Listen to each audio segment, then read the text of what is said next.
Hai, bertemu lagi denganku, Syifi. Nah, mungkin di video sebelumnya aku sudah sempat ngomong kalau misalkan sedikit mereview dan bercerita terkait 3 novel dari Oki Madasari, yakni Entro, 86, dan juga Langsung Jiwa. Sayangnya, aku tidak berhasil untuk menjadikan 3 buku tersebut menjadi satu video.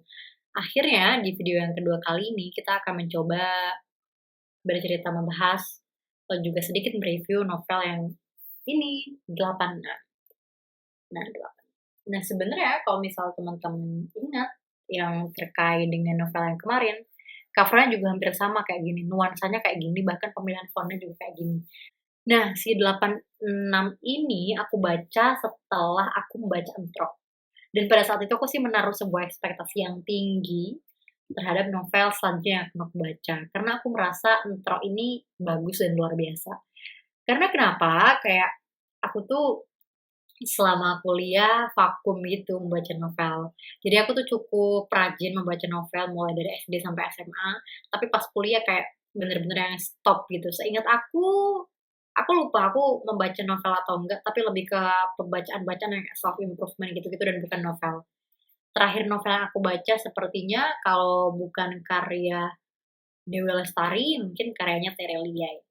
Nah yang sekarang ini, eee pertama kali waktu kembali lagi untuk baca novel lagi, si Intro, aku merasa kalau misal aku nggak sekadar baca novel, tapi juga ditunjukkan bagaimana realitas yang ada di masyarakat, yang kalau misal di situ sih khususnya pada saat Orba ya, dan aku lebih relate-nya mungkin karena setting tempatnya ada di Jawa Timur, yang kayak ada beberapa hal terkait dengan kepercayaan dan lain-lain.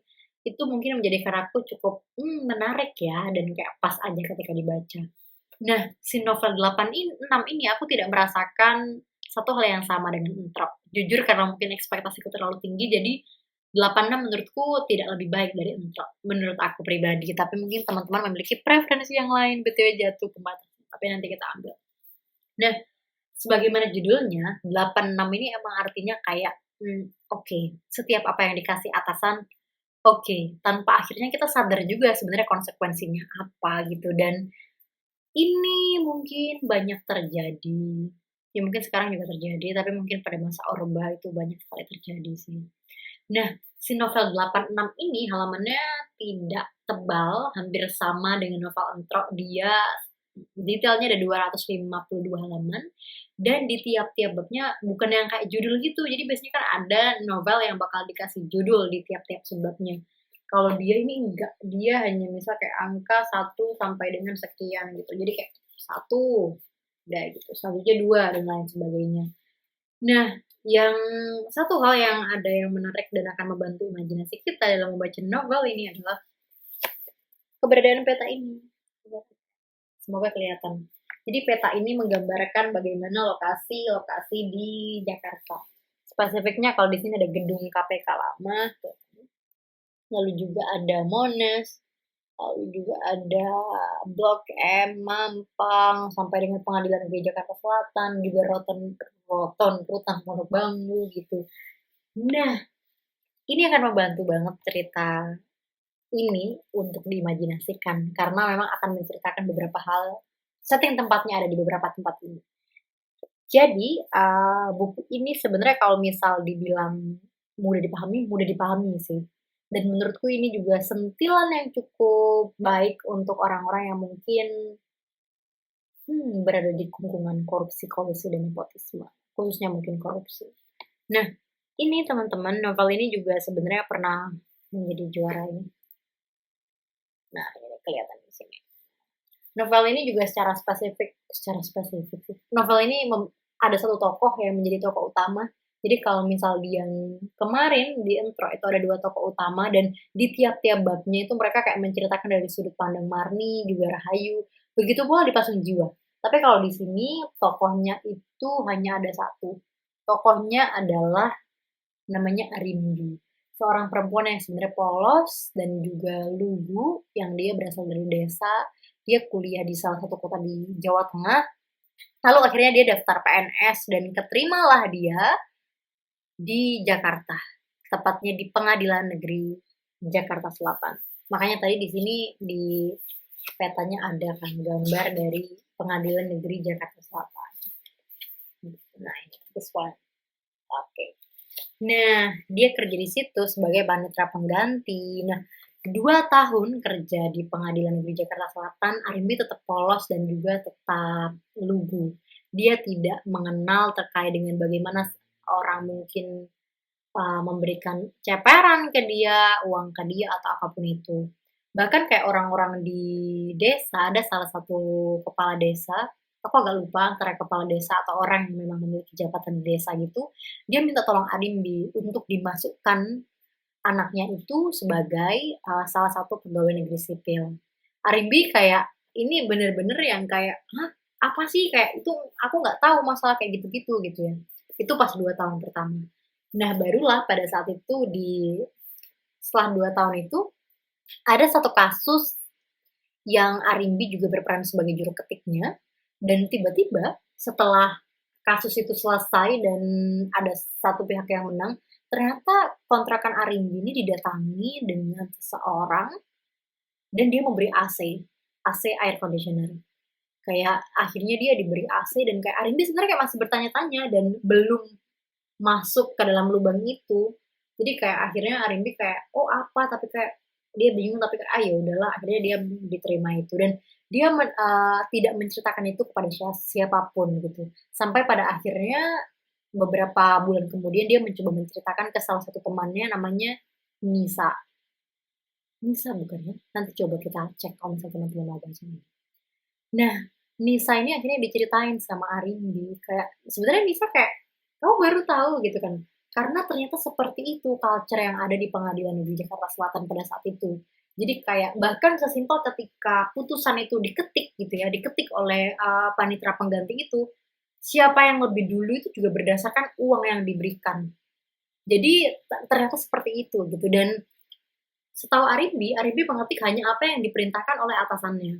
Tapi ternyata atasannya itu memilah-milah juga, mana yang harus diketik duluan dan mana yang tidak, karena itu berpengaruh dari uang yang diberikan kepada atasannya itu. Dan ternyata atasannya yang bernama Budanti ini adalah orang yang kayak udah ganas di dunia perkorupsian gitu. Nah, si Arimbi ini akhirnya kayak masuk ke dalam lingkungan itu akhirnya. Dia akhirnya mulai berani untuk meminta ceperan, meminta uang ke orang yang mungkin meminta dia untuk diketikkan atau dia disuruh lembur dan lain sebagainya, dia berani. Bahkan dia juga berani untuk meminta jatahnya ke Budanti selaku atasannya.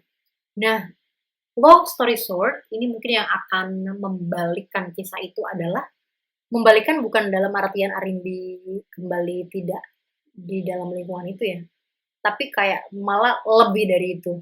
Lebih dari itu maksudnya kayak dia udah keluar dari pengadilan, akhirnya dia masuk penjara dan lain sebagainya gitulah. Nah, di situ pada suatu hari Bu Danti ini dia menyuruh Arimbi untuk pergi menemui salah satu pengacara. 2 pengacara sih lebih tepatnya. Dan akhirnya Arimbi ini pulang ke rumah Bu Danti dengan membawa koper yang ternyata isinya adalah uang bermiliaran. Nah, pada saat ada di rumah Bu Danti ternyata ada dari pegawai KPK, Komisi Pemberantasan Korupsi, itu datang ke rumah Bu Danti. Dan yang di situ udah ada Arimbi. Dan Bu Danti sebenarnya udah mencoba untuk menyembunyikan, tapi ternyata orang-orang KPK tetap menemukan terkait dengan koper yang ada sebagai bukti kalau misalnya emang ada korupsi di situ gitu ya. Sampai akhirnya kayak Budanti dan juga Arimbi ini dibawa ke tahanan, lalu dia akhirnya juga melalui sidang dan ternyata Budanti ini tidak berpihak kepada Arimbi. Jadi ya saling ingin melindungi dirinya gitulah. Dia saling melindungi dirinya dan kayak sangat geram sekali sebenarnya si Arimbi karena dia merasa kayak dimanfaatkan tapi dia nggak mau bantu. Di sisi lain Budanti ini orang kaya sehingga ketika dia ada di penjara sekalipun dia bisa ada di tempat yang baik. Maksudnya adalah kayak jadi kalau misal penjara itu kan mungkin ada yang jelek banget tempatnya, tapi kayak itu di tempat yang biasanya mungkin udah, buat koruptor yang uangnya banyak malah dia bisa bertempat di situ gitu kan, di tempat yang baik, yang lebih layak untuk ditempati. Nah, kayak Dan kayak akhirnya mereka berdua masuk ke dalam penjara. Arimbi di dalam penjara juga sebenarnya agak bingung karena di dalam penjara dia juga mendapat kabar kalau misal orang tuanya sakit, ibunya, lebih tepatnya ibunya sakit, dia bingung harus gimana, sampai akhirnya dia terlibat di dalam jual beli narkoba gitu. Jadi dia menjual narkoba tapi dari dalam, maksudnya adalah kayak di dalam itu, di dalam penjara itu ternyata ada bandar narkoba gitu. Ada bandar narkoba dan juga si Arimbi ini menjadi salah satu yang akan menjualkan, tapi melalui suaminya. Jadi suaminya tiap beberapa waktu sekali dia pergi ke tahanan itu, ke penjara untuk menjenguk Arimbi, sekaligus untuk Arimbi memberikan narkotika itu yang akan disebarkan ke orang-orang dan akan dijajakan ke orang. Dan Arimbi melakukan itu sama dia di penjara sampai akhirnya, bahkan setelah dia keluar dari penjara, Arimbi melakukan itu gitu. Tetap melakukan jual beli narkoba itu. Dan si mereka sebenarnya kayak udah mau berhenti juga bingung karena uangnya juga belum cukup, merasa belum cukup untuk sampai di masa depan. Terlebih juga setelah keluar dari penjara, Arimbi ini juga dia hamil dan punya anak. Dan, akhirnya bahkan si suami Arimbi itu akhirnya juga ditangkap karena dia di karena akhirnya polisi mengetahui kalau misal dia adalah orang yang menjual narkotika. Jadi kalau misal aku bisa ambil dari sini sih sebenarnya berkenaan dengan gimana potret dari penyelenggara negara gitu. Maksudnya dalam hal ini mungkin adalah bagaimana kotornya, lalu juga bagaimana ternyata kayak eee, hal-hal yang di luar nalar aku. Misal kayak ternyata ada hal-hal yang kayak aku mungkin nggak kepikiran gitu, karena mungkin aku juga tidak begitu banyak aware dan membaca. Tapi misal kayak di dalam, penjara itu justru kayak ada juga bandar narkoba, ada juga beberapa hal kejahatan lain yang justru timbul dari sana gitu. Dan ini yang menjadikan aku kayak menjadikan sadar sih kayak, wow gitu. Ini maksudnya potret-potret yang mungkin bisa kita lihat bagaimana juga korupsi yang ada dan lain sebagainya itu juga menjadi cambuk sih bagi kita karena kayak sampai sekarang juga masih banyak juga kan kasus tindak pidana korupsi itu terjadi, terlebih si KPK dilemahkan. Jadi itu juga menjadi catatan bagi kita sebagai bangsa Indonesia. Nah, satu hal lagi yang mungkin menjadi highlight bagiku adalah ketika kita satu langkah aja menuju hal yang mungkin sebenarnya buruk, itu bisa mengantarkan pada keburukan-keburukan yang lain. Jadi kayak ketika kalau misal kata guru aku dulu pas SMP, satu kebohongan itu bisa melahirkan sekitar 80 sekian kebohongan. Misal kayak gini, "Kenapa kamu telat? Ban saya bocor," padahal nggak bocor, padahal kesiangan. "Bocornya di mana?" Dia nyebut daerah, yang mana itu nggak terjadi bocornya gitu kan. Akhirnya gimana? Dan sampai pertanyaan selanjutnya itu akan pertanyaan yang menjawab dia adalah dengan bohong. Jadi aku kalau misal karena mungkin aku juga percaya ya kalau misal, hal-hal yang buruk itu juga memang akan mengantarkan kita pada hal yang buruk ke depannya. Jadi menurut aku memang preventif itu menjadi hal yang sangat baik, punya prinsip, punya pegangan itu menjadi satu hal yang baik karena dengan itulah akhirnya kita bisa menentukan batas-batas yang akan kita lalui, batas-batas yang tidak akan kita lewati. Ini menjadi sangat penting sih. Itu kayak satu hal yang benar-benar menjadikan aku kayak, wow, iya ya, maksudnya kayak ketika kita punya secara konsisten dan punya komitmen untuk berbuat baik, ya akan banyak hal baik yang juga datang ke depannya. Tapi dan kalau misal buruk ya sebaliknya. Dan juga yang menjadi aku sangat terharu dari novel ini yang terakhir adalah kayak orang tua itu akan tetap ada di tempat yang sama, gimana pun anaknya.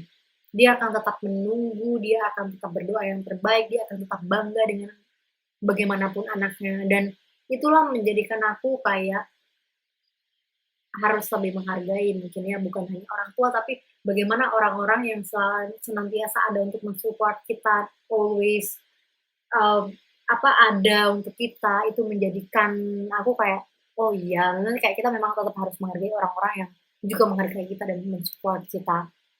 Itu kurang lebih terkait dengan 86. Jadi semoga semoga semoga apa ya, Aku sih merasa lebih termenarik untuk ya, tapi kayaknya ya biar aku tidak lupa terkait apa yang sudah aku baca dan juga teman-teman bisa mungkin tertarik membaca 86 ini. Jadi mungkin itu sekian dulu di video yang ini. Di selanjutnya kita akan mencoba berbicara mengenai novel yang ketiga yakni Pasung Jiwa. Pasung Jiwa ini sebenarnya terkait dengan kungkungan, yang mana kebebasan itu ternyata tidak selamanya kita bisa dengan mudah dapat, tapi melalui banyak sekali hal. Dan see you!